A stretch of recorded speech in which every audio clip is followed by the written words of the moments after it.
کہ اب आप सल्लल्लाहु अलैहि वसल्लम के पास कोई भी रास्ता नहीं है। अचानक एक दिन अरब की एक छोटी सी सिटी मदीना के लोग मक्का हज करने आए,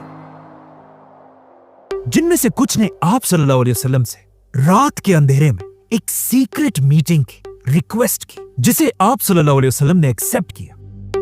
और जैसे ही मक्का में रात का अंधेरा हुआ और मक्का के सारे लोग सो गए, मदीना के कैंप से 73 मर्द और 2 औरतें बाहर निकले और मक्का में एक पहाड़ की तरफ रवाना हुए। जैसे ये लोग मीटिंग की जगह पर पहुंचे, उन्होंने देखा कि सामने से सिर्फ 2 लोग उनसे मिलने के लिए आ रहे हैं, जिनमें से एक तो मोहम्मद सल्लल्लाहु अलैहि वसल्लम थे, लेकिन दूसरे आप सल्लल्लाहु अलैहि वसल्लम के चचा और अबू तालिब के बाद बनु हाशिम के बड़े सरदार हजरत अब्बास रज़ियल्लाहु अन्हु थे।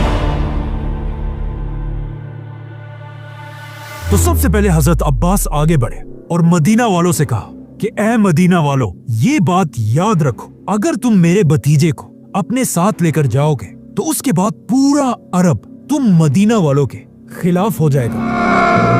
अगर तुम मेरे भतीजे की हिफाजत कर सकते हो तो फिर ठीक है, लेकिन अगर तुम नहीं कर सकते तो फिर इन्हें यही छोड़ो।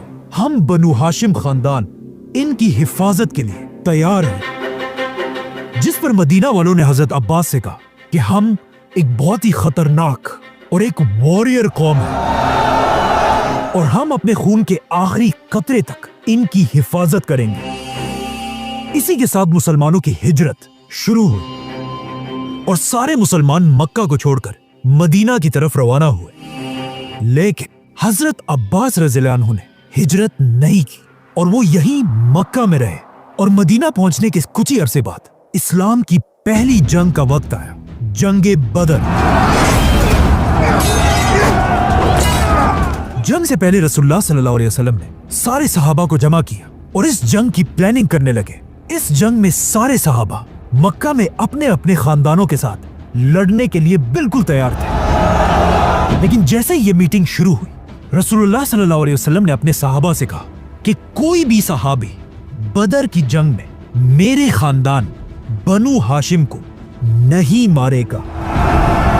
इस मीटिंग के बाद एक सहाबी बाहर निकले और उन्होंने अपने दोस्तों से कहा कि कितनी अजीब बात है, हम अपने खानदान को तो मारेंगे लेकिन बनु हाशिम को कुछ नहीं कहेंगे। जब हजरत उमर को इस सहाबी की बातों का पता चला, उन्होंने आप सल्लल्लाहु अलैहि वसल्लम से इजाजत मांगी कि मैं इसका सर काट देता हूं, लेकिन आप सल्लल्लाहु अलैहि वसल्लम ने उन्हें रोक दिया। इसके कुछ ही दिन बाद जब दोनों फौजें एक दूसरे के आमने सामने हुई